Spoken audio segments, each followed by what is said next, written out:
Essa aula está sendo gravada para a turma de criação de assets 3D do curso de Jogos Digitais da PUC Minas. Se você estiver vendo essa aula por acaso no YouTube, tem uma chance dessa aula não fazer o menor sentido para você. Essa aula é material de revisão para os alunos que assistem a aula ao vivo aqui comigo, né, na aula presencial, e eles assistem essa aula também numa sequência lógica. Né? Talvez, se você assistir essas aulas na sequência lógica dentro do YouTube, faça um pouco mais de sentido. Eu estou deixando um playlist público com essas aulas, né? A esperança sempre que ajude alguém, né? Mas vamos lá. A gente falou na última aula, né, do que define um asset para a nossa disciplina, né? Quando a gente fala um asset 3D, do que a gente está falando, né? Também falou dos elementos que compõem o asset, a gente falou do vértice, falou do edge, né? Falou do normal, falou de todos esses aspectos, né?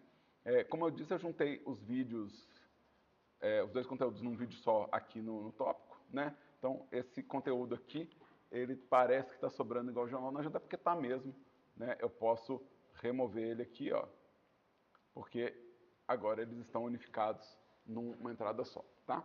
Então, eu já copiei o conteúdo e já colei, tá? A gente tem aqui, ó, a nossa unidade 2, que é a modelagem 3D. A gente vai usar um software que chama Blender, a gente vai começar falando sobre a interface e navegação dele, mas obviamente que eu falo pra caramba, né? Adoro o som da minha voz, concordo com tudo que eu falo, então eu vou gastar bastante tempo falando sobre uma série de aspectos. Então, a primeira coisa, vamos conhecer aqui o site da ferramenta que a gente vai usar, o Blender 5.2. Ele é talvez o maior software de modelagem 3D que a gente tem atualmente, mas ele não é um software de modelagem 3D. Modelagem 3D é uma das coisas que ele faz. E talvez esse seja o principal ponto que eu tenho que frisar antes da gente entrar no software, é que essa ferramenta ela não é exclusiva de uma ação. Né? Ela não é como o Inkscape, que é uma ferramenta de desenho vetorial que faz só o desenho vetorial que a gente viu no semestre passado. Ou o Krita, que é uma ferramenta de pintura digital que, por acaso, faz tratamento de imagem. Né? O Blender não, ele é uma suíte de produção. Porque ele é uma suíte de produção, quer dizer que ele faz múltiplas coisas. Ele faz um conjunto de coisas. Né? Então, ele vai ter uma série de ferramentas, ele vai ser bem mais complexo do que os softwares que a gente viu até agora, né, no curso de jogos, né, e ele vai cobrir uma série de ações. A gente vai usar essa versão 5.2 LTS por muito tempo. Sempre que tiver um LTS depois do número da versão, significa que é Long Term Support, ou seja, é um suporte de longo prazo. Então quer dizer que eles vão atualizar e corrigir bug dessa versão por muito tempo. As versões que não têm esse LTS na frente, eles são versões de lançamento de recurso e testes, então elas não são as mais dedicadas para produções longas. Se você vai fazer um jogo por 2, 3 anos, o ideal é que você concentre numa versão LTS. Né? Então a gente vai provavelmente usar isso aqui, tá? Então o Blender ele vai ter o site dele com notícias, né, todas essas coisas. Ele vai ter aqui o campo de download dele, né? Se a gente vier no campo de download, a gente vai ter a versão atual sempre destacada aqui no download, mas eu recomendo que vocês deem uma olhada nessas versões que tem disponíveis aqui. Existe uma versão que ela é portátil, ou seja, ela não requer instalação. Quer dizer que, se você baixar essa versão, você pode rodá-la nos laboratórios da PUC, mesmo se não tiver instalado. E vários laboratórios de vários lugares, tá? Então, essa é uma versão que roda sem instalação, tá? Ele também tem uma versão no Steam, né? Então, se você tiver o Steam, você pode instalar ele por lá. Né? Eu quero mostrar, inclusive, como que a gente vai lidar com as versões do Blender no Steam, né? Então, tem o Steam aqui, vou abrir o Steam. E aqui, ó, se eu entrar nas propriedades aqui do Blender, né? Eu posso baixar ele, a gente vai ter dentro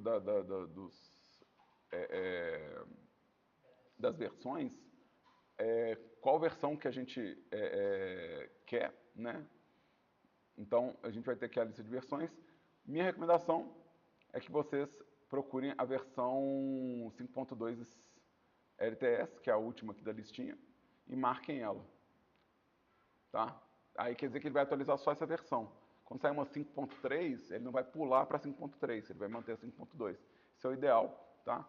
Para quem estiver instalando o Blender pelo Steam, tá? Dá para fazer a busca pelo Blender no Steam, mas, deixa eu sair daqui, não acho que é necessário instalar no Steam, né? Não vejo necessidade, tá? A gente vai ter também, aqui na parte lá embaixo, na janelinha de download, né? Então eu entrei no site do Blender, fui na aba de downloads e lá embaixo a gente vai ter download Blender LTS. Então caso o Blender esteja numa versão mais recente, você pode vir aqui, ó, em Blender LTS e procurar as versões LTS do Blender, né? Então ele tem todas as versões de suporte antigo. Mais que isso, né, o Blender vai dar acesso a todas as versões que você quiser do Blender. Olha só, tem todas as versões do Blender para baixar. Não fazia sentido você baixar todas as versões do Blender, a menos que você seja aficionado igual eu.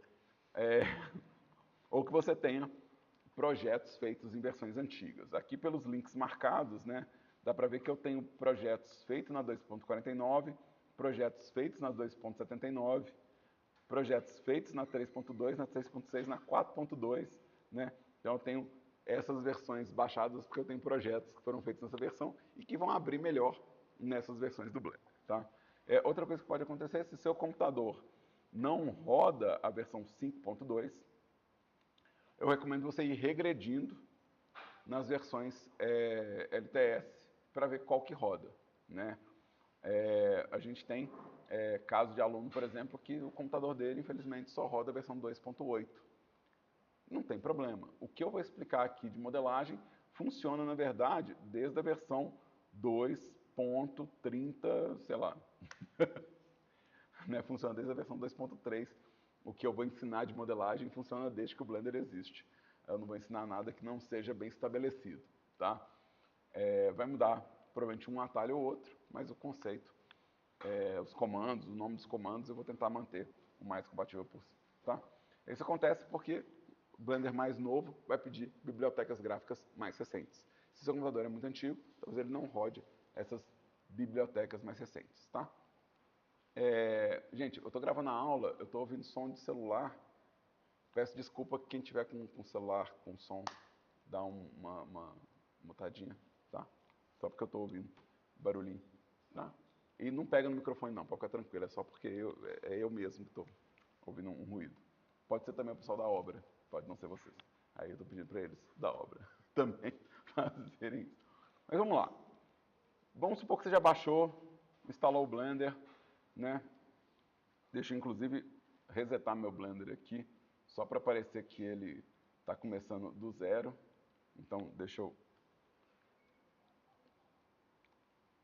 resetar meu Blender aqui. Então, você vai abrir o Blender. Primeira vez que você abriu o Blender, né? Você instalou, vai aparecer essa tela de boas-vindas, tá? Essa tela de boas-vindas, se você tiver uma outra versão do Blender instalada com suas preferências configuradas, ele permite que você importe suas preferências. Eu não vou fazer isso, eu não vou importar minhas preferências, porque eu vou me obrigar a ter que fazer elas todas de novo, né? Aqui é o idioma, aí vem meu primeiro pedido, não mudem o idioma, não usem o Blender em português. As traduções de software 3D, elas são muito estranhas de um software para outro. Então, quando a gente puxa uma tradução do Blender em português e vai migrar para outro software em português, os termos não batem. Mas em inglês os termos são muito lineares. Então, a gente tem o idioma inglês, ele é um pouco mais fraco em termos de diversidade de vocabulário, né? Então, é mais provável que as palavras se mantenham entre versões. Então, eu vou pedir que vocês aprendam a usar o software em inglês mesmo. Eu vou dar minhas aulas usando software em inglês e eu vou pedir que vocês acompanhem usando em inglês, tá? É uma realidade de tradução de software, tá? Cada software traduzido por cada equipe de tradução decide por termos diferenciados e às vezes você vai migrar de software, você não vai achar aquele termo porque a tradução é muito diferente, tá? Em inglês não dá. Não precisa mudar o tema, de verdade. Até porque o tema vai mudar as cores, não precisa mudar nada. Não precisa mudar o mapa de teclas, a gente vai usar o Blender, vai usar os atalhos do Blender, tá? Não precisa mexer em nada. Nada, nada, nada mesmo, tá? Então, o meu aviso é, não mexam. Entrou aqui, não precisa mexer em nada. Eu vou mexer, mas vocês não precisam mexer, tá? Porque eu sou uma pessoa velha. Então, eu uso o Blender desde que o Blender existe no universo, né? E o Blender, antigamente, ele fazia uma separação de seleção com o botão direito e ação com o botão esquerdo. E eu acostumei com isso tanto, tanto, tanto, que eu continuo ainda fazendo isso para poder dar aula, porque senão eu demoro demais tentando rearranjar meu cérebro. E como eu ainda uso versões antigas do Blender para projetos antigos, que não tem essa opção de trocar, então eu estou fazendo isso aqui, não precisa fazer. Não tem nenhuma vantagem em fazer isso, tá? É só para pessoas velhas. E é uma coisa que vocês encontram, às vezes, um tutorial antigo, a pessoa usando o botão direito para selecionar.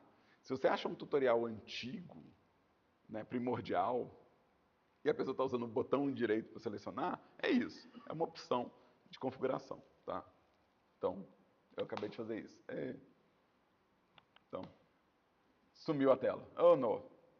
Sumiu a tela. É isso mesmo. Uma vez que você configurou a parte inicial, né, você vai clicar no software, ela some. Tá? Se eu abrir de novo o Blender, vamos fechar isso aqui. Vamos fechar isso aqui também. Deixa eu abrir de novo o Blender. Mudou a tela de boas-vindas. Não tem problema. Se você não configurou o que você queria configurar, a gente vai ter as preferências de usuário para configurar as coisas, mas é comum que você abra o Blender. Se você não configurou nada, fechou o Blender e abriu de novo, vai vir essa tela de boas-vindas que é diferente. Ela não tem nada para configurar aqui. Ó. O que ela tem é o tipo de arquivo que você quer começar a fazer e os links, né, para começar, né, espaço para doação e novidades, abrir e recuperar o último arquivo. Então ele vai ter esse bloco aqui. Eu vou configurar preferências de usuário e eu vou voltar nessa tela aqui. Mas é porque a letrinha é muito pequena. Porque a letrinha é muito pequena, eu tenho que aumentar a fonte para que vocês que estão vendo a projeção leiam. Tá? Então eu vou fazer uma coisa aqui que vocês também não precisam fazer. Tá? É só uma coisa didática para que o resto da aula aconteça. Então, eu vou nas minhas preferências, colocar um ponto. Eu acho que vai ficar um pouquinho melhor para ler. Então, vou fechar de novo. O Blender abre rápido, tá? Se o Blender estiver demorando para abrir na sua máquina, confere seu driver. O Blender ele abre rápido. Então, ele é para abrir rápido. E isso aqui não é uma tela de loading, tá? Isso é uma tela de boas-vindas. Então, apareceu essa tela, o Blender já está rodando. Você não precisa esperar essa tela sumir, não. Se eu esperar essa tela sumir, eu vou morrer seco e arreganhado aqui. Ela não some. Eu preciso clicar em alguma coisa para ela sumir, tá? Então, aconteceu antes? Aconteceu antes. Gente, não, estou esperando o Blender abrir aqui. Não, mas ele já está aberto. Não, essa tela aqui... Porque vários softwares têm essa tela durante o loading. Né? No caso do Blender, não. É uma tela de boas-vindas. Então, vamos lá. Aqui tem a versão do Blender. Né? Uma imagem que é feita por alguém da comunidade e o autor dessa imagem. Aqui, um novo arquivo. E olha só, aqui de cara já dá para ver que o Blender ele não é de modelagem 3D, ele é qualquer coisa. Olha só. Você pode criar um arquivo novo para fazer qualquer coisa, que é o geral. Você pode criar um arquivo novo para fazer animação 2D. O Blender faz desenho animado. Você pode criar um arquivo novo para fazer uma escultura 3D. Você pode fazer um arquivo novo para fazer storyboard. Você pode abrir um arquivo novo para fazer efeito especial, VFX. VFX é igual colocar a armadura do Homem de Ferro no ator do Homem de Ferro. Né? É colocar as teias de aranha do Homem-Aranha no filme do Homem-Aranha. Isso é VFX. O Blender faz isso. Misturar filmagem com efeitos especiais.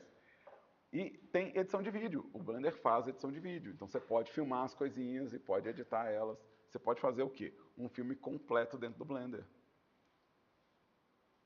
Você pode fazer um jogo completo também, mas aí é um caso à parte. O Blender possui uma versão que tem um motor de jogo agregado. Mas Isso é um detalhe. Né? Existe a possibilidade de fazer jogo no Blender? Existe. Mas ele faz tudo isso. Ilustração, animação, filme, né, storyboard. Ele é uma ferramenta completa. Quer dizer que se eu especializar, Daniel, no Blender, eu não preciso usar software nenhum? Talvez. Talvez, dependendo do tipo de trabalho que você faça, talvez você faça tudo no Blender sem precisar de um outro software auxiliar. Você consegue fazer desenho, pintado, fazer pintura digital no Blender? Consegue. Você consegue fazer desenho vetorial no Blender? Consegue. Você consegue fazer impressão 3D no Blender? Consegue. Você consegue fazer, né, tipo, animação realista, cartunesca, mangá, anime, consegue fazer quadrinho no Blender? Consegue. Tudo isso é possível. Obviamente que nem tudo vai ser tão direto ao ponto igual softwares especializados. Se eu pegar, por exemplo, o Krita ou o GIMP para fazer uma pintura digital, eu vou dar menos voltas do que o Blender. Porque são ferramentas ultra especializadas. Mas não quer dizer que não é possível. E se você se sente mais confortável no Blender do que em outros softwares, talvez você prefira dar as voltas que ele dá para fazer o que quer. Mas ele faz. Ele tem um software de pintura digital dentro dele. Ele tem um software de desenho animado dentro dele. Ele tem um software de animação 3D dentro dele. E ele é conhecido, o ponto alto dele é a modelagem 3D. Esse é o carro-chefe dele. Né? Então, isso é a coisa mais comum. Então, quando a gente pede o geral, aqui um novo arquivo geral, é esse arquivo básico aqui que começa na interface 3D do Blender. É o que vende o Blender, né? O que faz o Blender ser procurado, encontrado e é por onde as pessoas iniciam no Blender. É pela modelagem 3D. Então, se a gente for pegar a grande massa de usuários do Blender, a grande massa de usuários do Blender vem pela modelagem 3D. Tá? Isso não quer dizer que ele não faz outras coisas. Isso é realmente aonde as pessoas geralmente encontram o Blender. Certo? Tranquilo? Maravilha. Eu vou continuar tendo que fazer coisas de preferências de usuário para dar essa aula. Ou não, é uma aula de preferências de usuário? Talvez. Talvez seja. Mas vamos lá. Aqui, ó, nosso cabeçalho, a gente tem aqui, ó, essa primeira parte do cabeçalho, a gente tem as informações do Blender, né? Então, aqui a gente tem as informações do Blender, então o splash screen, aquela tela que eu acabei de fechar, fica aqui, no íconezinho. Então, sobre o Blender também tem aqui, ó. Então, você tem esse primeiro ícone que é informações sobre o Blender, tá? Eu tenho aqui o arquivo. Arquivo a gente já viu em Introdução à Pintura Digital. É como eu crio um arquivo novo, como eu abro um arquivo existente, como eu recupero um arquivo. O Blender ele tem um autosave, então eu consigo recuperar arquivo se a luz acabar ou se o Blender der um crash, tem como recuperar o arquivo. E eu vou falar uma coisa importante sobre isso daqui a pouco. Então, guarda isso no coração de vocês, que daqui a pouco eu vou falar sobre recuperação de arquivo. Tem como salvar, né, o arquivo, obviamente. Tem como fazer a transferência de dados entre arquivos de Blender. Então, se eu fiz um modelo no arquivo de Blender, tem como eu trazer para outro arquivo de Blender através desses comandos. Então, eu consigo comunicar entre arquivos de Blender. E eu tenho como trazer arquivos feitos em outros softwares e como levar o arquivo do Blender para outros softwares. Então, a gente tem um comando de importar que é, eu quero pegar um arquivo que foi feito em outro programa, não é no Blender. Então, tem como trazer ele. Eu quero levar o arquivo do Blender para, sei lá, vamos supor, para um motor de jogo digital. Vamos imaginar que talvez você use um motor, por exemplo, tipo a Godot. Como que eu vou levar o arquivo do Blender para Godot? É pelo export. Né? E se eu tiver criado alguma coisa, sei lá, eu achei um programa de modelagem 3D na internet, que roda no meu celular, e eu estou modelando 3D nesse aplicativo. Então, provavelmente, se você quer trazer para o Blender, provavelmente vai ser um import. Né? Aqui tem como lidar com os dados externos, né? O Blender, ele vai, como ele edita vídeo, ele vai ter como lidar com música, como a gente vai poder pintar os nossos modelos. Você pode usar texturas que são pintadas externas. Né? Então, ele tem como tratar os dados externos, ou seja, coisas que ele está lidando que não estão salvas dentro do Blender, mas que ele reconhece nas pastas. Né? E tem como resetar o seu Blender. Load Factory Settings. Se você acha, estraguei meu Blender. Você não estragou. É só dar um load factory settings que ele volta para as configurações de fábrica, tem como voltar para ele, tá? E como sair. Então, esse é o arquivo. Eu vou ter as coisas de edição, o fazer e o desfazer, né? Então, a gente tem o undo e o redo aqui, e o histórico de ações, né? A gente tem como repetir as operações que a gente fez, então se eu der um comando, eu posso repetir esse comando.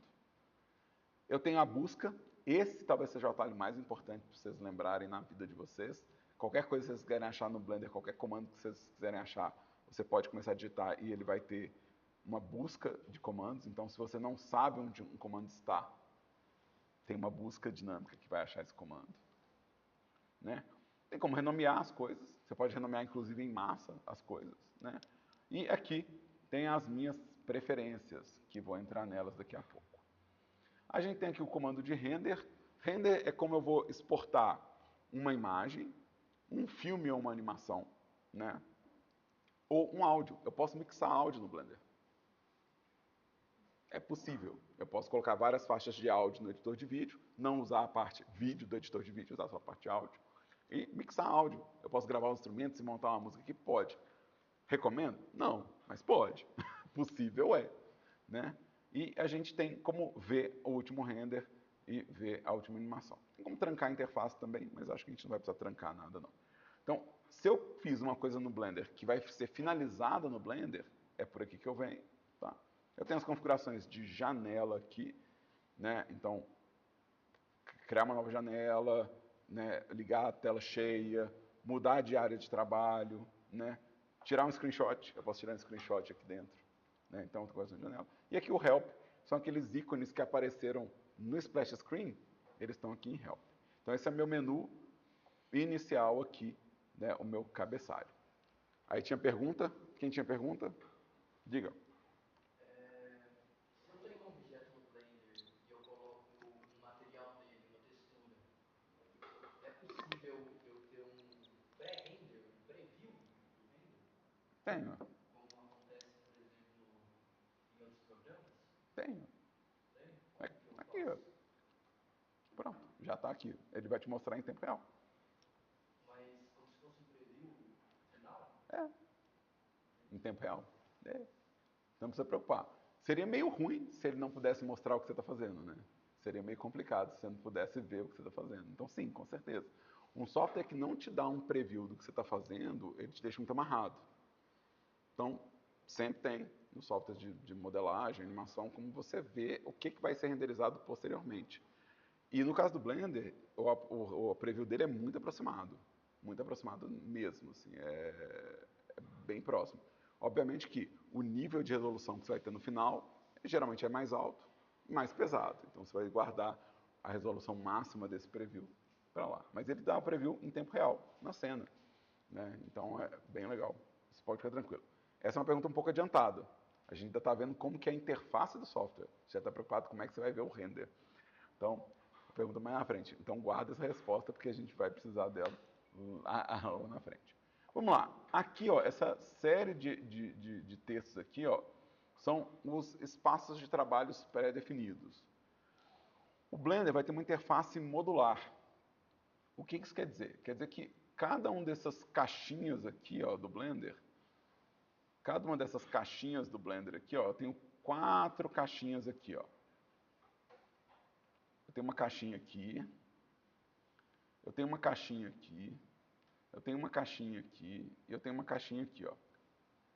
Cada uma dessas caixinhas aqui é um editor do Blender, né? É uma interface do Blender. E eu posso desenhar essa interface do jeito que eu quiser. Ou seja, eu posso fazer ela do jeito que eu achar melhor. Eu posso criar minhas próprias interfaces. Mas, porque o Blender é um software muito gentil com a gente, muito amigável, ele já deixou aqui uma lista de espaços de trabalhos pré-definidos. O layout, que é o padrão, um que ele chama de modeling, que não vai ter a linha de tempo, um para escultura, que já vai ter os brushes de escultura visível, um para edição de UV, para eu poder fazer as marcações do modelo em 2 dimensões, um para pintura de textura, um para fazer o sombreamento, inclusive que me mostra o efeito do material em tempo real, um para animação, um para renderização, para eu ver o render final. Um para composição, que é para fazer os VFX. Um para fazer modelagem procedural, que é uma possibilidade do Blender. E um para fazer os scripts, porque o Blender ele é expansível por script. Você pode programar suas próprias ferramentas dentro dele. Além de poder programar, dependendo da versão do Blender que estiver usando, até programar um jogo. Então ele tem todas essas pré-definições de espaço de trabalho. Então ele vai ter todas essas pré-definições. Nesse semestre, a gente não vai usar todas elas, obviamente. Nosso foco aqui é modelagem. E basicamente a gente vai precisar das interfaces de básica, o layout. E quando a gente for mexer no segundo período com textura, a gente vai precisar de UV Editing e pintura de textura. A gente deve usar sempre a de shading. E mesmo a de animação, nem sempre a gente vai precisar. Então, a gente vai precisar bem pouco de tudo que ele oferece. A gente não vai fazer VFX no Blender nesse curso. Né? A gente vai fazer os VFX nossos, acontecem no jogo, não acontecem no Blender. Mesmo render, a gente não faz render no Blender. A gente faz render na Godot, que é o nosso software de finalização. Então, mais provável é que a gente não use 100% dessas interfaces. Ah, mas quer dizer que eu nunca vou usar o render nesse curso? Não é bem assim. É só um mais provável. O mais provável é que você faça seus renders no motor de jogo. Certo? Tranquilo? Então vamos falar sobre esses módulos aqui, ó. Essa caixinha aqui, ó. Vamos lá. Deixa eu puxar de novo as caixinhas. Então, ao redor aqui, ó, eu tenho uma linha que divide essas caixinhas, tá? E em cada uma delas vai ter um botãozinho bem no canto aqui, ó, que fala qual que é o editor que eu estou usando naquela área. Ou seja, essa área retangular aqui, ó, ela está usando o editor que chama 3D Viewport, que é o nosso editor de modelagem 3D. Aqui, ele está usando a timeline, ou seja, ele está usando uma linha de tempo nesse editor. Aqui, ele está usando o outliner, que é um seletor de arquivos.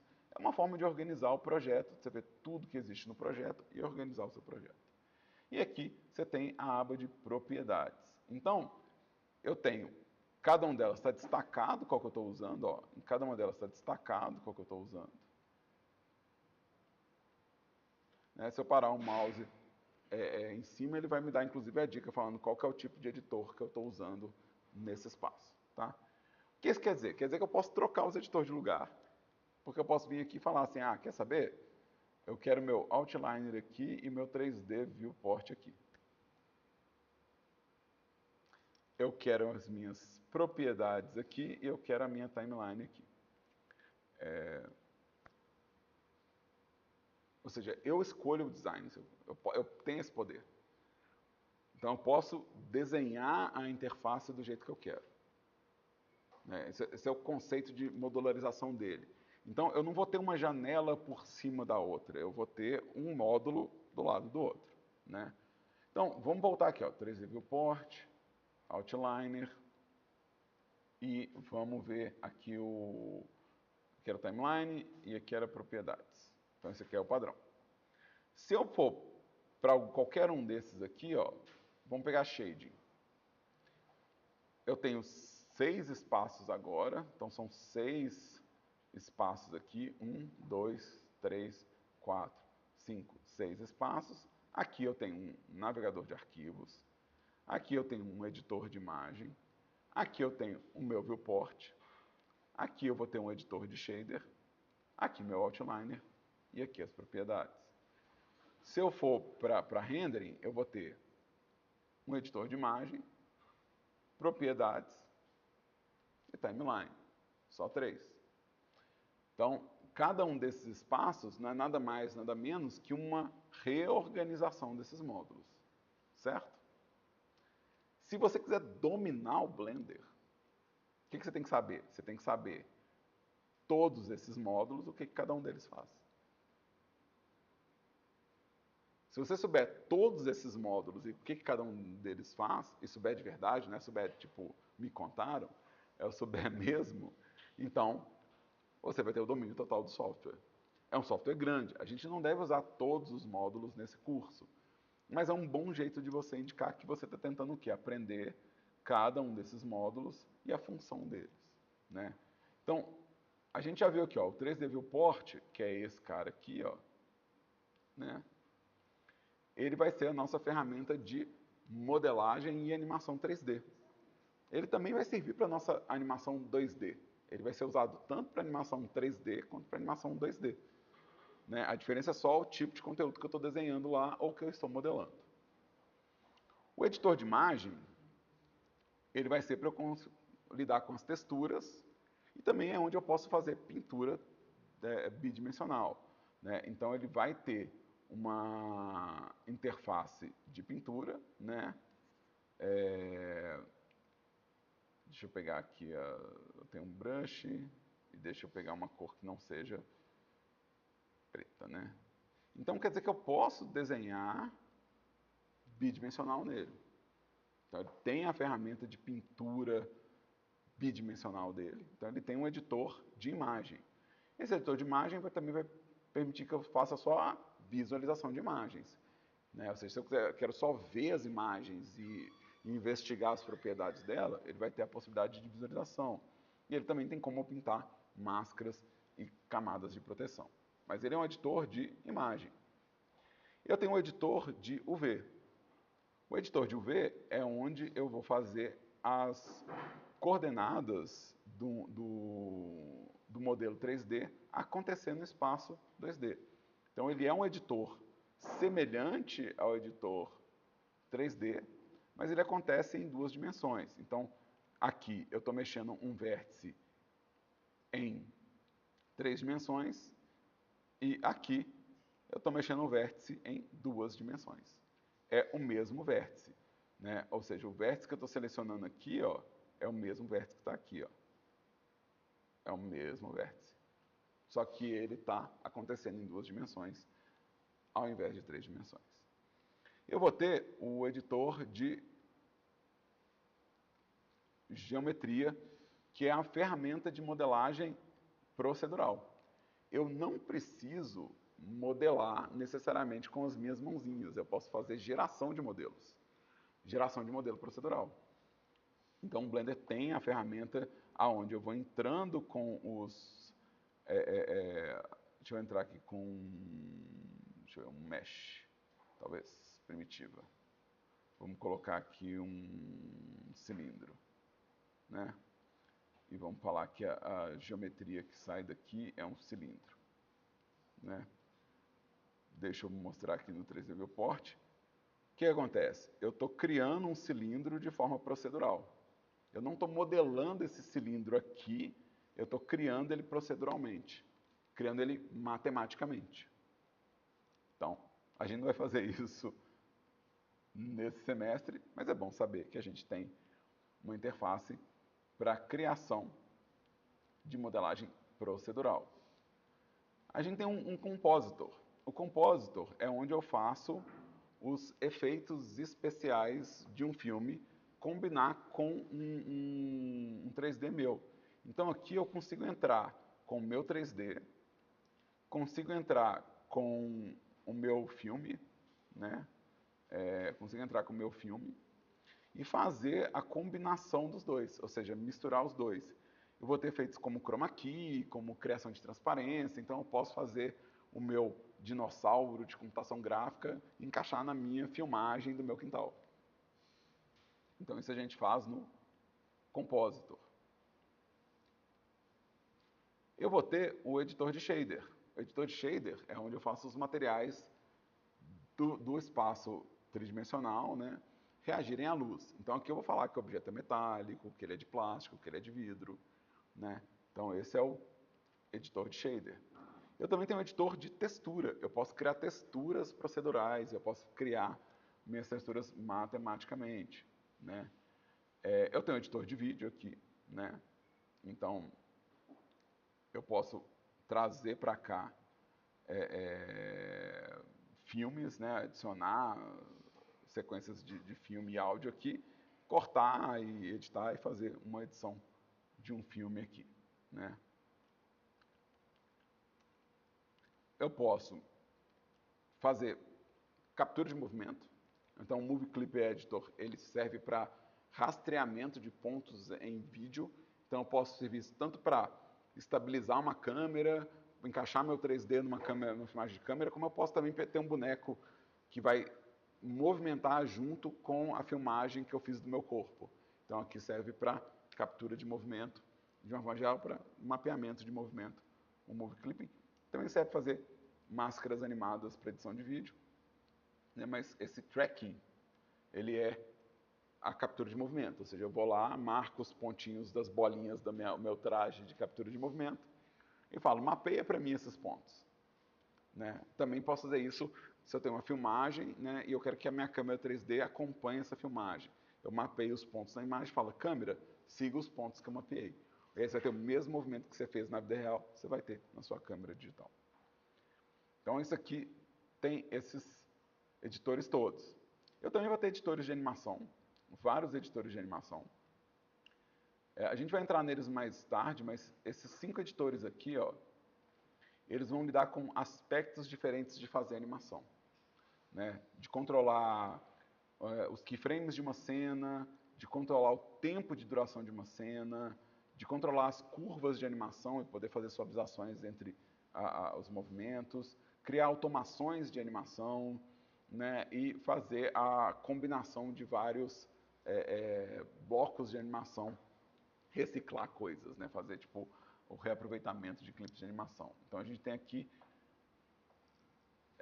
5 editores de animação. Eu tenho editores que são direcionados para scripting, né? Então eu tenho um editor de texto aqui, onde eu posso programar os scripts que eu vou usar no Blender, eu posso criar minhas ferramentas dentro do Blender usando Python, né? Mas eu posso também fazer anotações, eu posso escrever um README aqui, eu posso dar instruções para o meu animador pelo editor de texto.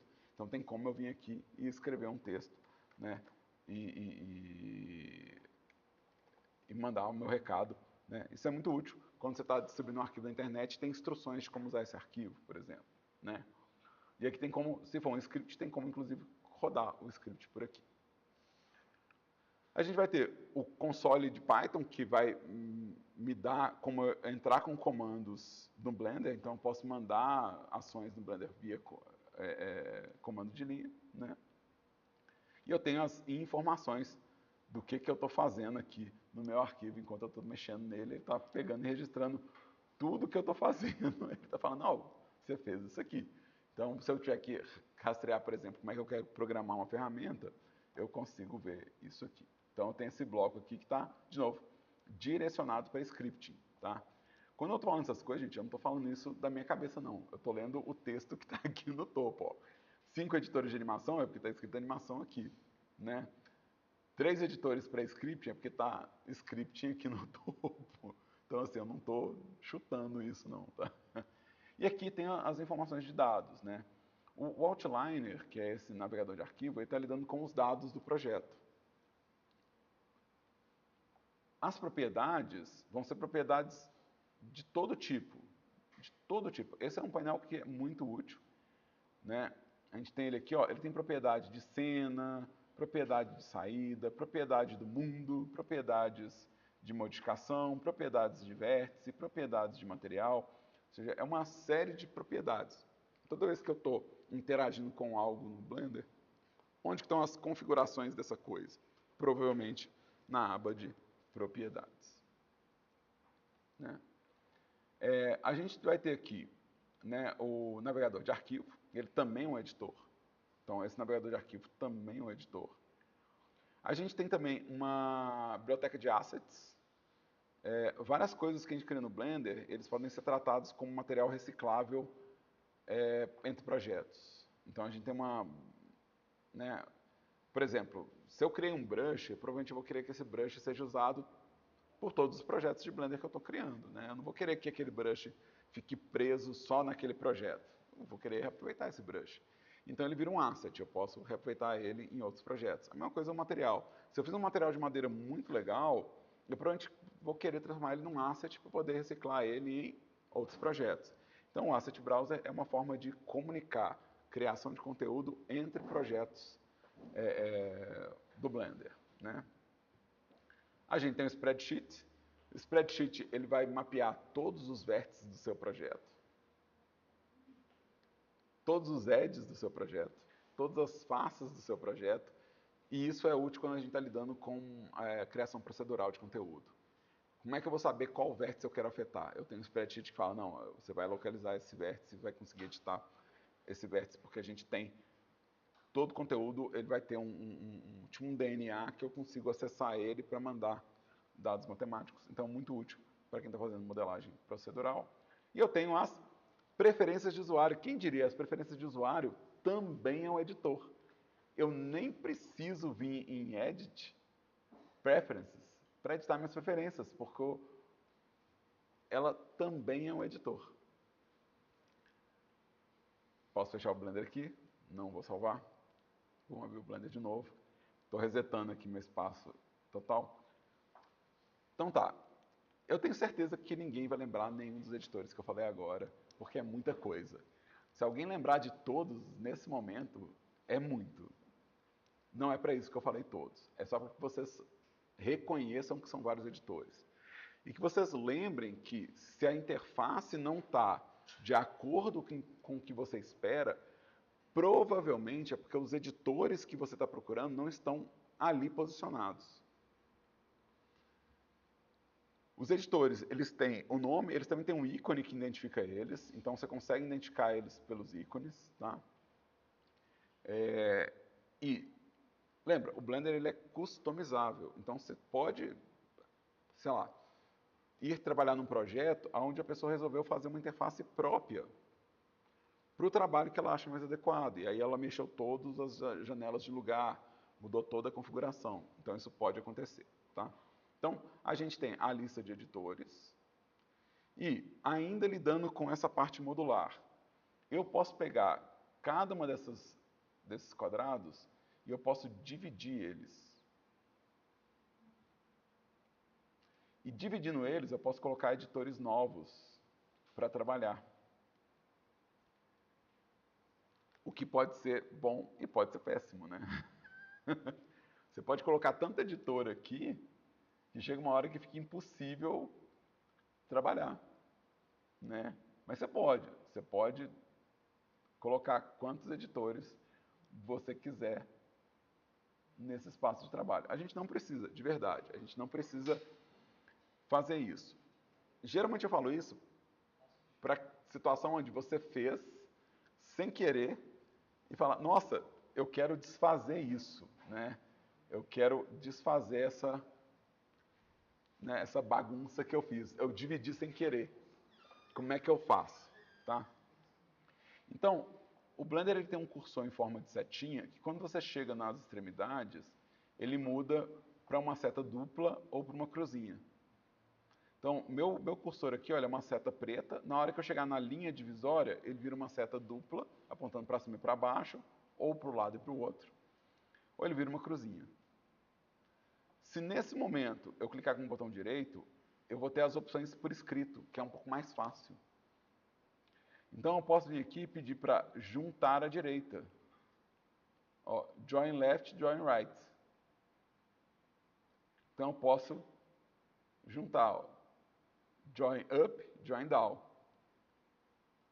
Se eu vier aqui, ó, ele vai falar, ó, você quer juntar a direita ou a esquerda?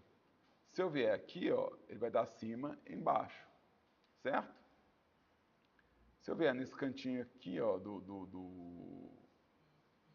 ele vai me dar só os splits. Se eu vier na cruzinha, ele me dá só os splits. Então aqui, ó, o split é na hora que eu estou cortando. Então se eu vier aqui, ó, na beirada, vertical split, horizontal split, botão direito, você consegue desenhar e consegue ajustar. É possível fazer isso também clicando e arrastando, mas eu acho mais fácil fazendo as junções, né? Então, deixa eu vir aqui, join right. Aí, ó, reconstruir minha interface, né? Então, dá para você tanto separar, né? É só lembrar disso. Vai no cantinho, clica com o botão direito, você vai ter as opções. Inclusive uma opção de swap, que pode trocar uma área com a outra. Então isso é importante, essa parte é importante, tá? Que as margens de cada editor vão me dar essa seta e vão permitir que eu desenhe a minha interface. Isso serve tanto para eu criar uma interface nova, como para recuperar a interface original. Você vai falar sobre os atalhos nessa aula? Pois é, eu acabei de falar um, não foi? Que é o botão direito do mouse na beirada. Então, estou falando de atalhos o tempo todo, gente. Vou falar de atalho até... Vocês vão cansar de ouvir eu falando sobre atalho. Falar bastante sobre atalho. Então, vamos lá. Tá tranquilo isso aqui? Suave? Beleza. Então, antes de eu entrar aqui, eu vou entrar nas preferências de usuário. Porque tem algumas coisas que eu tenho que configurar por causa do meu notebook e que talvez você tenha que configurar no seu notebook também. Então eu já vou falar isso nessa aula. Eu não vou fazer essa aula de visualização obrigatória não, mas eu quero acreditar que todo mundo vai ver essa aula e vai ver inteirinha e vai acompanhar tudo. Mas vamos lá. Eu vou aqui em Edit Preferences, que é um caminho bastante comum e quase todo software usa esse caminho, tá? Vou abrir a minha janela de preferências aqui, né? Ela vai abrir uma janela por cima aqui. E eu tenho algumas coisas que eu quero ajustar no meu Blender. Porque eu não tenho um teclado completo, tá? Então aqui, ó, vamos lá. Na interface, eu não quero mexer em nada. Eu mexi na resolução, vocês não precisam. Só se você achar a letrinha pequena, mexe na resolução. Se você achar, ah, não, a letrinha está muito pequena para mim no meu computador, mexe aqui, tá? Não precisa mexer no resto. Pode deixar quietinho. Viewport, também eu não preciso mexer. Display, qualidade, textura, não preciso mexer em nada disso. Lights, não preciso mexer. Não preciso mexer em nada disso. Editing, não preciso mexer em nada de editing. Tá? Animação, não preciso mexer em nada de animação. Tá? Esse aqui, a gente não vai mexer agora não, nesse semestre não. Até porque a gente quer que vocês façam isso manualmente, tá? Mas eu acho importante vocês saberem que o Blender tem como você expandir ele com um plugin, add-on ou o que a gente chama de extensão, que é ter mais coisas, mais ferramentas e mais recursos no software. Só que para pegar uma extensão, você tem que fazer a permissão do acesso online, senão ele não vai encontrar. A gente mais na frente do curso a gente vai usar isso aqui, tá? Então a gente vai voltar nesse lugar, podem ficar tranquilos. E é um lugar que vocês vão ver muito comum a galera dando aula e o começo da aula é: ah, para fazer essa aula você tem que pegar uma extensão. Desconfie. Desconfie. Vocês estão aqui montando a habilidade básica. Se você está montando a habilidade básica, você não quer um atalho, você quer dominar a habilidade básica. O atalho vai vir depois que a gente dominar e que virá realmente só martelar um pixel. Aí a gente fala assim, não, beleza, agora que vocês já dominam isso, a gente pode automatizar. Mas se você está automatizando antes de dominar, desconfie. Então, a gente tem aqui as extensões e tem os add-ons. Quando eu falei plugins e add-ons, inclusive, olha, para exportar para Godot, o que faz exportar para Godot é um add-on, é um plugin. Sem esse plugin, a gente não consegue exportar para Godot. A se saber. Não precisa mexer em tema, não é nada disso que eu quero. A gente não precisa também mexer na biblioteca de assets, tá? Mas futuramente vocês vão ver que isso é interessante. Quando vocês estiverem trabalhando no mercado, vocês vão ver que existe uma biblioteca de materiais, de recursos disponível para uso, então nem tudo você tem que fazer do zero, né? Então existe como você agregar trabalho de outros usuários, né? Existe as bibliotecas públicas de assets, tá? Onde eu quero chegar é em input. Aqui que eu quero chegar.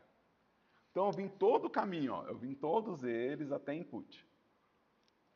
Input é isso aqui que eu quero, é esse camarada aqui, ó. Emulate numpad. A aula de Blender que eu vou dar, ela é muito baseada no teclado. Ela é muito baseada no teclado, ela é muito atalho e comando. Eu não vou ficar usando muito íconezinho, ferramentinha visual, não. Eu vou no atalho mesmo. Vai ser muito entrar com comando e fazer uma ação. Eu acho que é aí que o Blender brilha, de verdade. Eu acho que ele fica realmente rápido comparado com os outros softwares. Os outros softwares, quando eu dou um comando, esse comando me dá uma ferramenta e aí com essa ferramenta eu vou fazer a ação. E isso passa a ser uma escadinha para fazer a ação. No Blender você dá o comando direto na ação. Então você não dá um comando para pegar uma ferramenta para fazer uma ação. Você dá o comando, já é a ação. Então ele é bem rápido para produzir. Ele é o software mais rápido de produção que eu já trabalhei. Mas isso depende do uso do teclado. Para navegação, por exemplo, em vez de eu ficar girando a câmera loucamente para enquadrar, existe uma série de atalhos de enquadramento que vão me colocar nas posições que eu preciso o tempo todo. Só que esses atalhos estão no teclado numérico do teclado. O teclado numérico do teclado, ele é, para quem está na sala de aula, é essa parte aqui mais à esquerda do teclado. Isso aqui é o teclado numérico, é onde tem os numerozinhos. O meu notebook, o teclado acaba aqui, ó. Ele não tem o teclado numérico. O que significa que nenhum dos atalhos de visualização eu teria acesso. Mas existe uma coisa que chama Emulate Numpad. Esse Emulate Numpad vai pegar teclados que não possuem o teclado numérico e ele vai pegar os números de 1 a 0 e ele vai mapear os atalhos de enquadramento e câmera nesses números. E eu preciso disso. Eu preciso desses atalhos. Sem eles eu não sou ninguém. Sem eles eu tenho que ficar indo na interface, clicando num monte de lugar, em vez de só entrar com a ação de enquadramento. Então, isso aqui é uma coisa que eu quero fazer. E essa configuração, de novo, você precisa fazer se você não tiver o teclado numérico no seu computador. Seu teclado é pequenininho, talvez você precise. Outra coisa que talvez seja importante, se seu mouse não tem 3 botões, talvez você queira simular 3 botões. A maioria dos mouses tem 3 botões. Ele tem os botões esquerda e direita e tem um botão no meio, que também é a rodinha. A maioria dos mouses tem isso. Mas mesmo na faculdade, às vezes esse botão ele estraga. Ou às vezes você não tem. Às vezes você... Então, talvez você queira, se você tiver problema, se os seus 3 botões do mouse não estão funcionando ou você não tem acesso, talvez você queira marcar isso. Eu não vou marcar porque meu mouse está funcionando bonitinho, os 3 botões. Tá lindo, um chuchu. Então eu não preciso ligar. Se eu não quiser usar o botão, eu posso marcar, porque muita verdade, Sim, esse é um ótimo motivo. Se você tem um botão que é desconfortável de apertar, muito duro ou muito impreciso, e você quer, não, eu não quero usar porque meu botão não está adequado porque eu gosto. Também pode, né? Também é uma opção. Tá. Vamos em navegação. Eu recomendo fazer isso, de verdade. Antes da gente ir para modelagem, antes da ir para navegação, eu recomendo a gente tirar essa opção de perspectiva automática. Eu vou mostrar o que ela é e por que eu acho que a gente tem que tirar ela. Tá? O que eu fiz agora, nas minhas experiências, foi colocar os meus atalhos de enquadramento. Frente, lado, topo, câmera. Bom, né? Olha que legal. Frente, lado, topo, câmera. Super rapidinho. Imagina, se toda vez eu tiver que andar aqui, adivinhar qual dessas bolinhas que é frente, qual dessas bolinhas que é lado. Se eu tiver que adivinhar, não, eu quero a visão de lado, eu quero a visão de topo, eu quero a visão de baixo. Eu já sei o que é. Que beleza. Aqui fica mais difícil, né? Mas aqui, ó, vamos lá. O que acontece? Eu estou na minha visão de frente. Essa visão de frente é uma visão de modelagem, muito boa para modelagem. É uma visão ortográfica. Ela não tem perspectiva, né? Eu não consigo ver as laterais do cubo, eu não consigo ver isso. Na hora que eu movo, ele automaticamente puxa a perspectiva. Isso em modelagem, isso é incômodo. Eu queria que ele fosse para visão isométrica, para eu poder ter a visão de projeto o tempo todo. Eu não queria que ele fizesse esse esquema de eu estou na visão de frente, mexo a câmera e para a visão de perspectiva. E aí eu tenho que voltar para a visão ortográfica para poder fazer meu trabalho. Então, esse processo dele de automaticamente calcular a perspectiva toda vez que eu mexo a câmera, eu acho incômodo quando a gente está modelando, principalmente quando você está modelando volume de peça. Várias peças para encaixar no cenário. Toda hora a perspectiva ela vai dar um salto. E dependendo do nível de detalhe que você está fazendo, vai estourar realmente sua visão, né? Então, além disso, o zoom em perspectiva ele não é tão completo igual o zoom sem perspectiva. Então, eu quero mudar essa preferência, que é tirar a perspectiva automática. O que isso quer dizer? Se eu estiver na visão ortográfica e navegar, eu estou na visão ortográfica. Se eu estiver na visão em perspectiva, eu estou na visão em perspectiva. Então, eu defino o tipo de visão que eu tenho e ela não troca automaticamente. Eu super recomendo. Modelar em perspectiva aumenta a chance de você desalinhar o seu projeto ou você não ver onde está encaixando as coisas. A visão isométrica ela é o ideal para a gente modelar os conteúdos e ter certeza que os alinhamentos estão acontecendo. Ele mantém todas as linhas paralelas, então esse tipo de configuração eu já vou fazer de cara. Eu vou desligar esse cara. Autoperspectiva, não quero automático, eu quero fazer manualmente. Então, eu sugiro isso. Isso ajuda demais a gente a trabalhar, tá? Então, isso ajuda bastante, tá? No começo da aula, eu coloquei minha seleção no direito. A padrão é o esquerdo, tá? O padrão de seleção é o esquerdo. Esse é o padrão do Blender, tá? Eu coloquei no direito. Vocês vão me ver sofrendo na sala de aula por causa disso. Né? Na hora que eu estiver ajudando vocês no modelo de vocês, vocês vão ver eu catando cavaco. Mas quando eu estou apresentando minhas modelagens, quando eu estou fazendo as coisas, eu provavelmente vou usar aqui. Então, pode ficar tranquilo, eu vou dar aula como se fosse o padrão, mas vou estar usando a seleção no botão direito, tá? Eu vou fazer isso aqui. Eu fiz essa mudança no começo, e se você fez essa mudança, achou esquisito, nossa, eu vou fazer igual o professor, e não gostou, volta para o esquerdo, não tem problema, tá? Se você fez a mudança, experimentou, achou legal, parabéns. Então você achou legal, é isso aí, tá? Mas não tem nada não é necessário, não. É só uma coisa que eu fiz e que eu vou manter assim, tá? Aqui eu tenho o sistema, né? Então as opções de sistema operacional, né? Inclusive o acesso online para as coisas como loja do Blender e tudo mais, né? Os limites de memória. Eu não tenho muita memória para poder lidar com essas alterações, mas eu sei que isso é uma coisa útil. O número de passos de Ctrl Z, de undo, de desfazer que eu tenho no Blender por padrão são 32. Tem gente que acha isso pouco e gosta de aumentar esse valor. E eu entendo eles perfeitamente, tá? Se você acha que o Ctrl Z está acabando muito cedo e quer aumentar, justíssimo, aumenta o valor aqui, não tem problema, tá? Eu não vou aumentar. Eu sou maníaco no save, então eu sempre vou ter um save que vai me salvar. Então, mas eu super entendo e eu acho que vale a pena para quem está começando a aumentar, às vezes dobrar o número de Ctrl Z, né? Às vezes colocar um 64 aqui.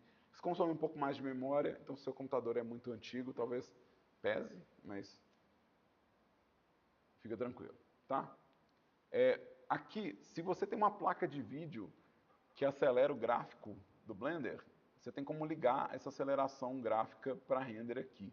A gente não precisa usar, de verdade, quem está fazendo coisa muito leve. A gente está fazendo coisa muito, muito leve mesmo, tá? A gente está fazendo coisa que vai rodar na Godot, e é lá que o bicho pega. Mas, se você estiver indo para essa área de ilustração, se você estiver gostando, quiser fazer uns render muito cabuloso, aqui tem como acelerar por placa de vídeo. Ele vai encontrar a sua placa de vídeo sua compatível, é só habilitar. No meu caso, olha que beleza, nada é compatível. Oh, não. Então, isso é o sistema, tá?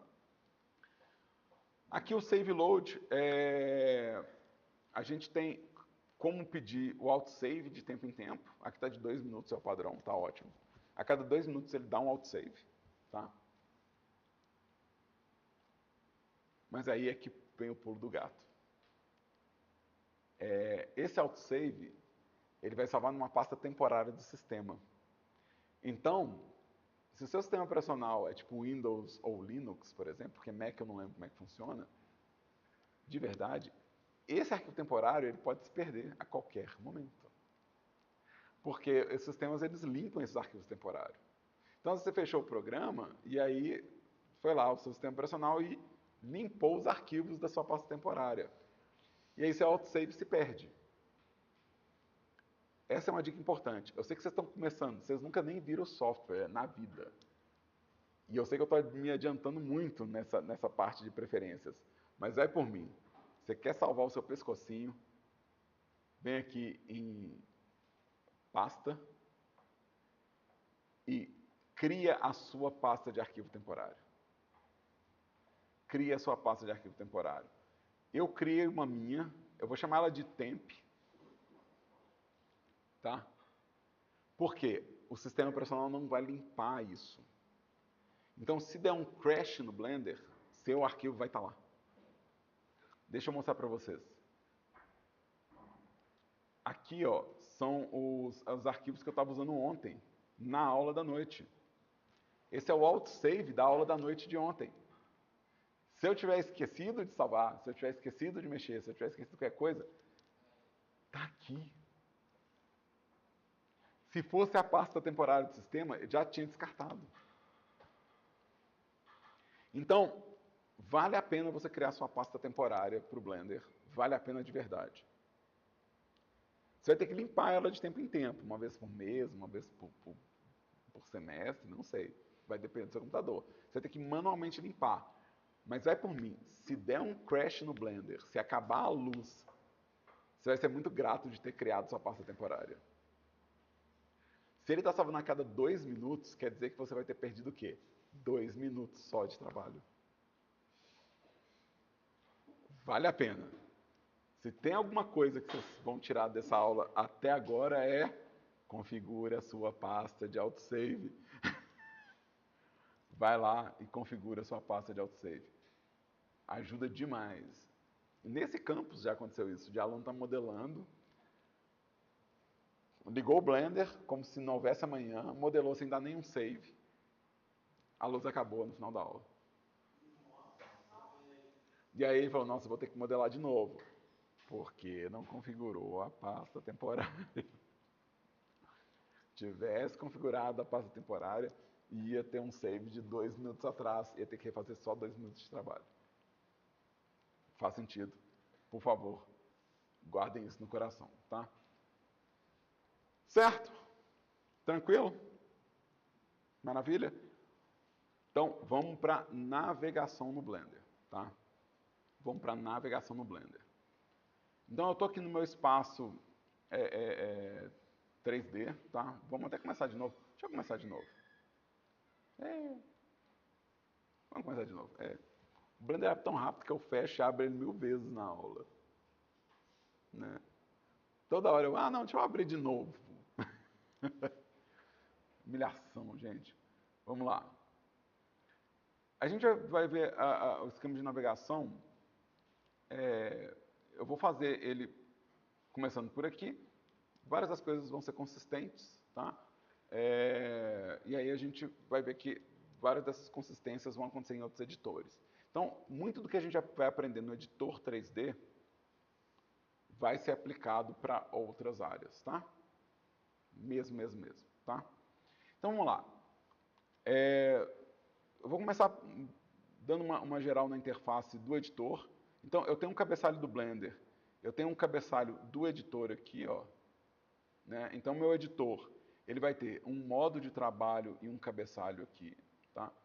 Esse cabeçalho, geralmente, ele tem um menu em cascata aqui, configurações de ferramenta aqui e aqui, e configurações de visualização, geralmente, no canto superior direito. Então, se a gente for em outro editor, vai ter configurações de visualização. Toda vez que for possível, vai ter configurações de visualização no canto superior direito. Tá? Em todo o editor vai ter configurações de visualização no canto superior direito.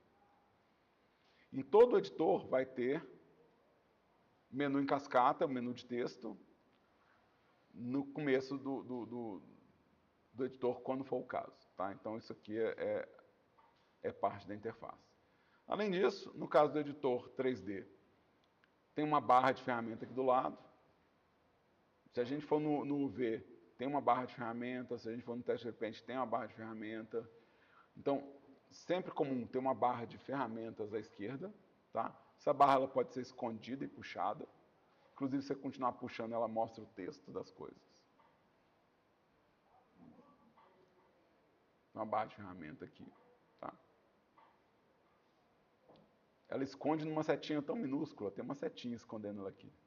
É a setinha mais minúscula que vocês conseguirem imaginar. Ela está configurando aqui. Geralmente, a gente vai ter essas coisinhas à direita, e são gizmos. Gizmos, olha o nome desse negócio. Gizmos. Gizmos são esses botõezinhos de navegação aqui. Então, essa bolinha aqui, por exemplo, que serve para eu girar a visualização ou para eu mudar o ângulo de câmera, isso é um gizmo. Esses botõezinhos que servem para eu navegar também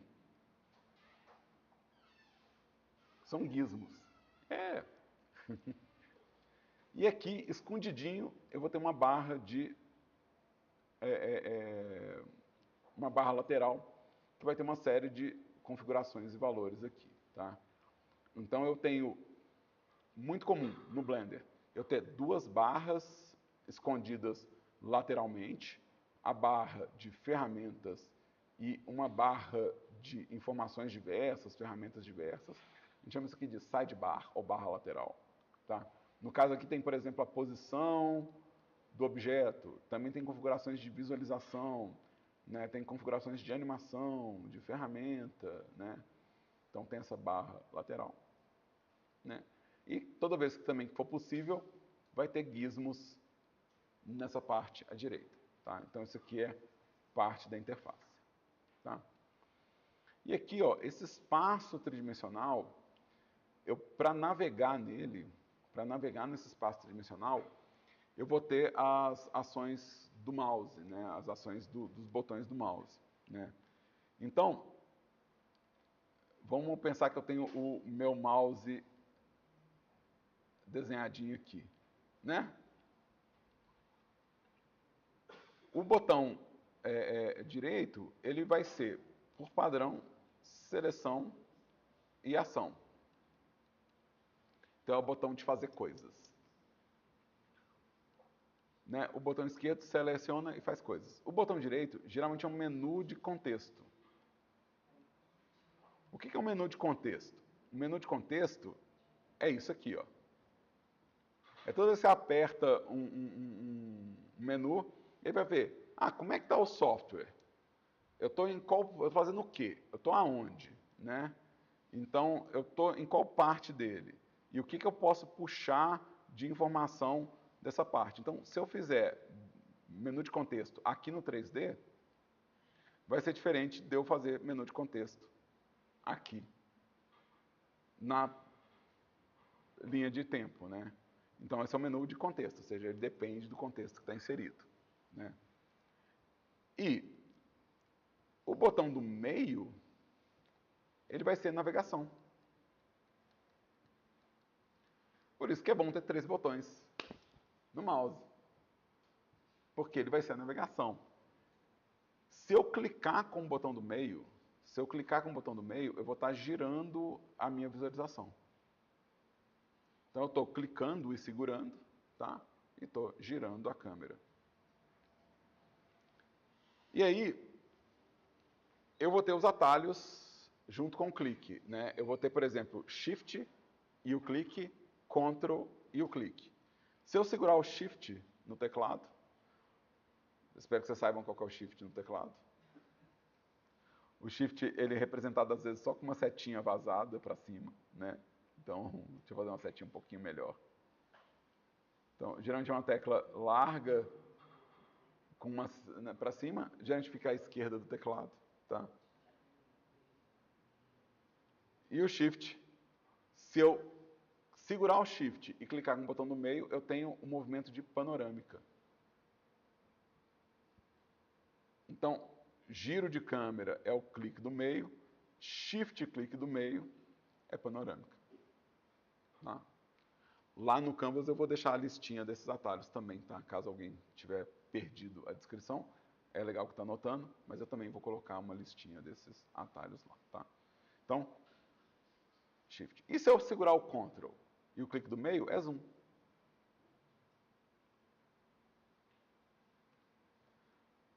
A rodinha do mouse também vai fazer isso. Então, se eu girar a rodinha do mouse, eu também tenho Zoom. Então, é meio bom ter 3 botões no mouse. É meio bom ter os 3 botões funcionando bem, né? É bom. Se você estiver simulando 3 botões no mouse, o Alt vai fazer esse papel de avisar que o seu clique principal virou o clique do meio. Então você vai usar tipo Ctrl Alt para poder fazer o zoom, Shift Alt para fazer a pan e Alt clique para fazer o giro, se você estiver fazendo uma emulação de 3 botões, tá? Melhor que não faça. Não é por isso, é porque quer dizer que seu mouse tá ótimo, tá super confortável e tá bom para você usar. Então quer dizer que você tem um ótimo mouse. Mas às vezes é necessário, a gente vai entender. Deu para entender essa parte de navegação? Shift, Ctrl, clique do meio. Deu para entender? Suave? Então deixa eu apagar isso aqui. E vamos lá. Fez a pergunta, Murilo? Ah, tá. Então, essa é a primeira parte da navegação. Os mesmos atalhos de zoom e panorâmica estão aqui. E eu tenho o giro aqui também. Tá? Eu só acho que eu tenho que vir até aqui para clicar. Num dia de trabalho é muita milha percorrida. Então, vale a pena você estar aqui navegando. Tá? Também é bom a gente olhar o menu de visualização. Tá? A gente tem um menu de visualização. A gente vai ter opções de navegação que vão estar associadas ao teclado numérico e opções de visualização associadas ao teclado numérico também. E é aqui que as coisas ficam mais interessantes para mim. É óbvio que eu vou querer navegar e passear por aqui, mas para modelagem é muito comum eu querer modelar olhando de frente para o modelo, modelar olhando de lado para o modelo, modelar olhando de topo para o modelo. É muito comum eu querer uma visão que seja alinhada e isométrica, né? E aí que vai entrar o meu teclado numérico fazendo boa parte do meu BO de navegação, tá? O Blender, ele vai considerar o teclado numérico, né? Deixa eu tirar a cola do meu teclado numérico e vou desenhar olhando para o teclado numérico que está aqui desse teclado, tá? Então vamos lá, ele vai ter o 0 aqui, aqui é o del ou vírgula, aqui vai ser 1, 2 e 3, 1, 2 e 3, aqui vai ser 4, 5, 6, 4, 5 e 6, e aqui vai ser 7, 8 e 9, e aqui eu vou ter tipo Enter, eu vou ter, no caso aqui é mais e menos no meu, mais e menos. Eu também vou ter botões como divisão, nesse aqui, multiplicação está aqui, multiplicação, né? E meu menos, na verdade, no caso desse teclado, meu menos ele está chegando aqui em cima, porque meu Enter é meio gigante aqui. Então, mais e menos. E aqui eu tenho um negócio que chama Numlock.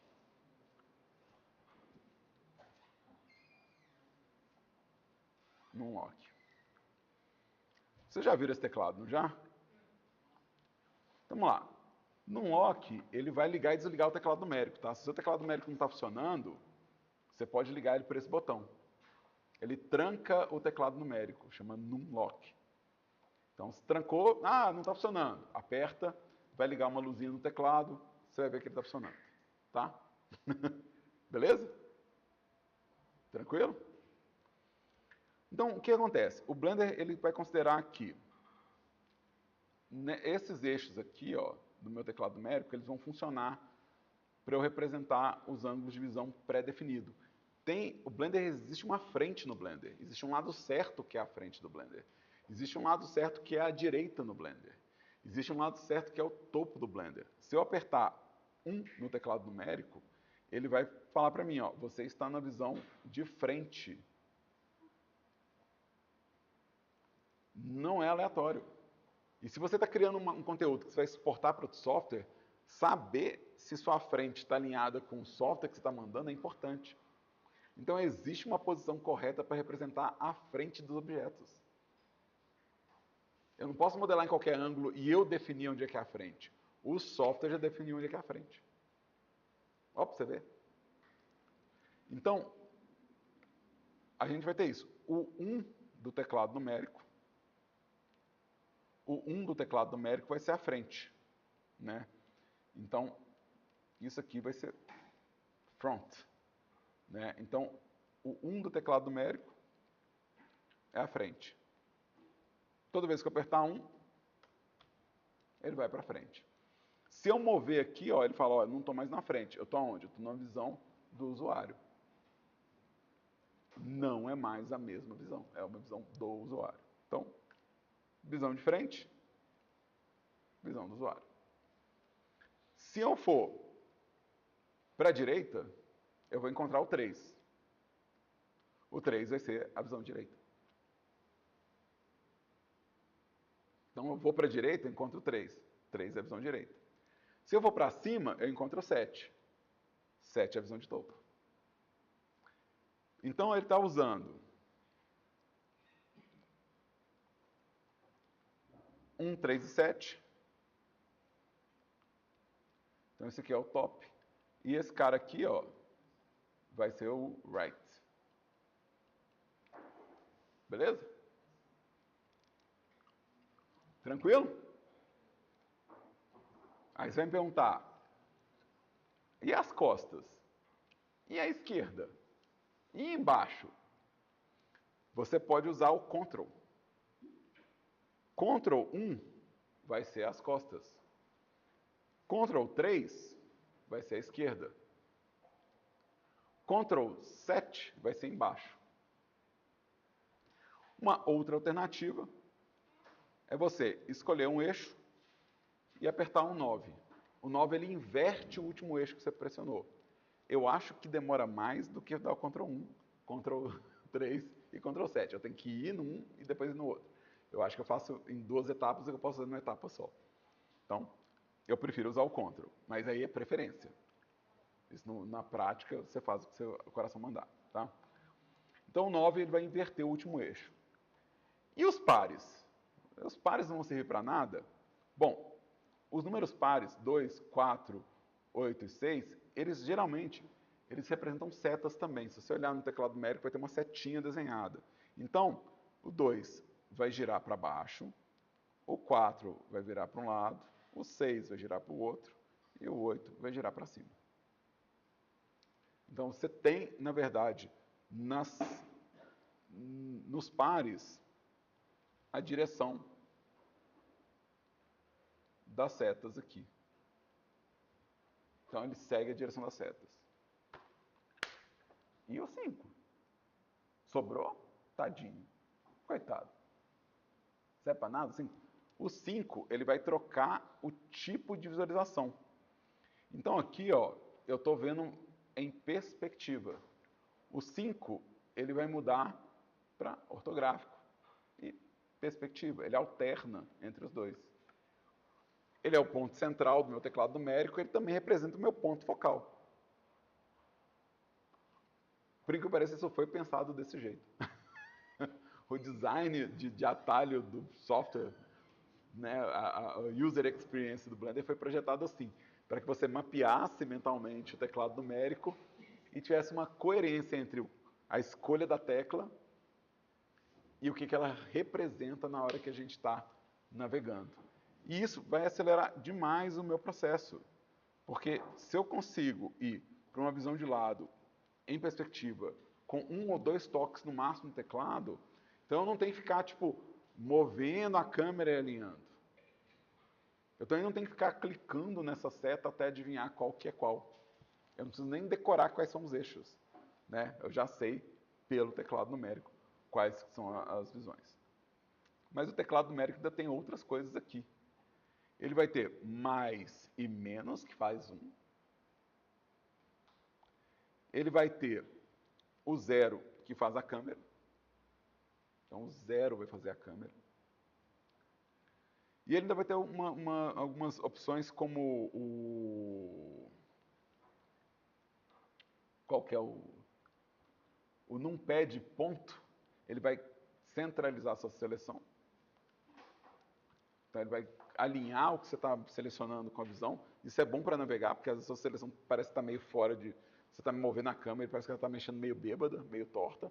Você pode pedir pelo numpad, pelo ponto do numpad, para ele alinhar a sua seleção. Tá? Então isso ajuda bastante. E também você consegue isolar o objeto que você está trabalhando com a divisão. Então quando a gente usa a divisão do teclado numérico, ele esconde todos os objetos não selecionados. Então a câmera sumiu, né? E ele mantém só o objeto selecionado. Ele vai falar que você está tendo uma visão local daquele objeto. Só aquele objeto está visível. Então isso é muito útil. Vai acelerar demais. Imagina uma cena com 100 objetos. E você quer tratar com um objeto só. Os outros objetos vão ficar no caminho. Imagina ir escondendo o olhinho de cada um deles.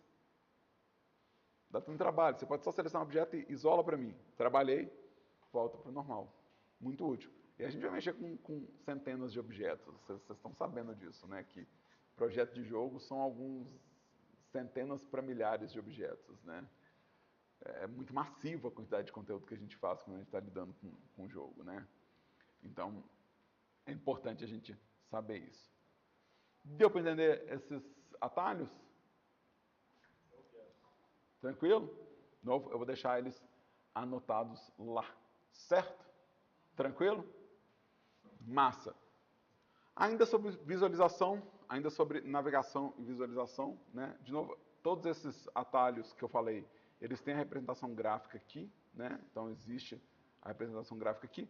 E também vale a pena citar sobre visualização essa área daqui de cima. A gente vai usar muito essa área aqui de cima. Eu não vou entrar em todos os menus dele, porque vocês vão ver que os menus são extremamente densos. Então, não vou entrar em cada uma dessas coisinhas, não. Mas é bom que vocês saibam disso aqui. De novo, baseado no comportamento de erros do passado de navegação. Um deles, vamos começar aqui sobre visualização. Se você desligar ou trancar aqui, ó, você está bloqueando um tipo de objeto. Então, às vezes a pessoa ela vê que ela não consegue ver um tipo de objeto, ela não está enxergando um tipo de objeto. Sumiu. E às vezes é só isso. Está desligado aqui. A pessoa clicou, experimentou, sei lá. Né? Então, cada tipo de objeto do Blender pode ser escondido aqui. Aqui são os gizmos. Se eu desligar, some esses botões. Eu já ouvi no passado. Né? Professor, que a pessoa não lembra que pode me chamar de Udan. Professor, estraguei meu Blender. Sumiu os negocinhos do lado. Que negocinho? Aqueles que ficam do lado. Do lado aonde? É aquela setinha verde, azul. Sumiram os gizmos.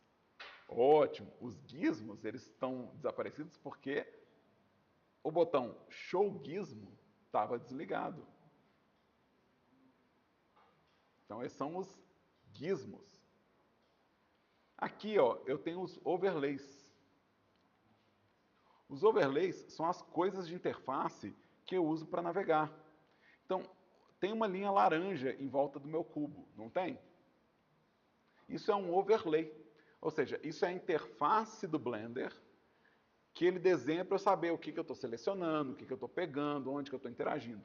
Se eu desligar os overlays, eu vou ver só o objeto no mundo que ele está inserido.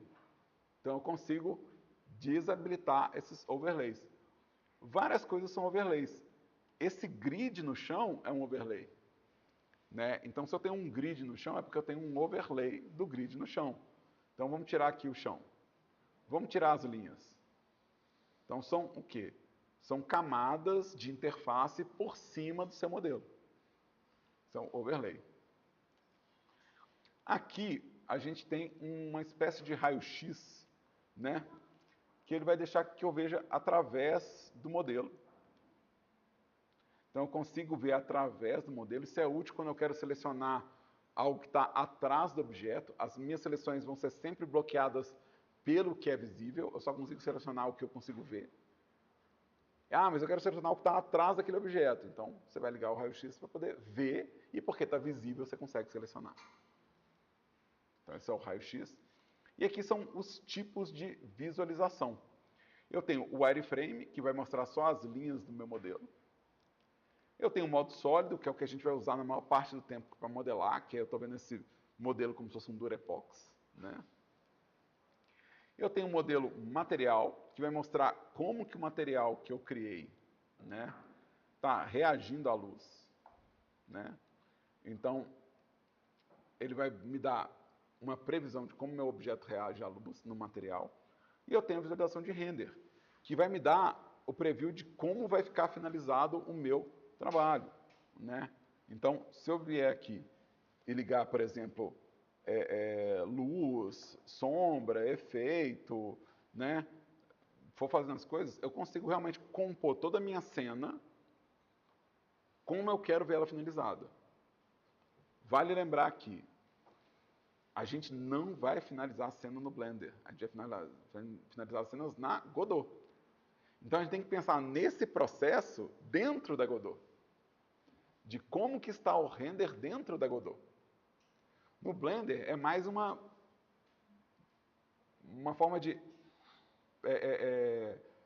talvez aprovar ou pré-visualizar mesmo. Você, será que isso vai ficar bom?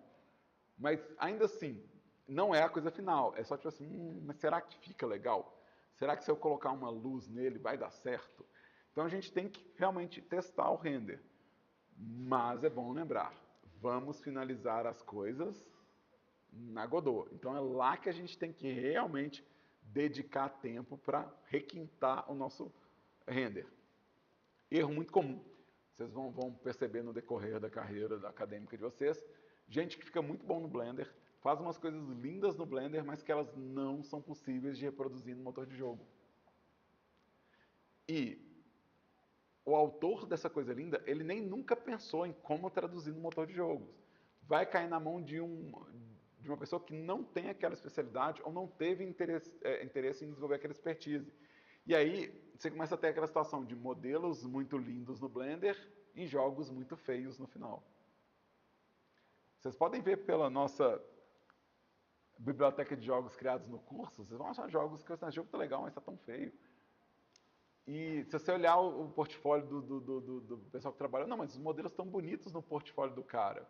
Mas falta um detalhe importante da comunicação, que é o artista dessa obra chegar no motor e configurar um motor para que ficasse bonito. E não deixar na mão de alguém que estava responsável por outra parte. O cara que estava programando, de repente, tem que virar o diretor de arte. Porque o diretor de arte ele esqueceu que a finalização era no motor. Então é muito comum. Então, a gente consegue ter alguma previsão aqui, mas nunca esqueçam, se a gente está fazendo um jogo, o render é no motor. Tá bom? Isso encerra aqui a nossa introdução à navegação e interface. Tem muita coisa para ver ainda. Né? Tem muita coisa para ver ainda. Mas aí a gente continua na nossa próxima aula no laboratório a explorar o Blender. Beleza? Estou interrompendo a gravação aqui. Obrigado para quem assistiu isso online. Obrigado para quem assistiu aqui presencial. Não vão embora, tem chamada. Vocês que estão aqui comigo ao vivo.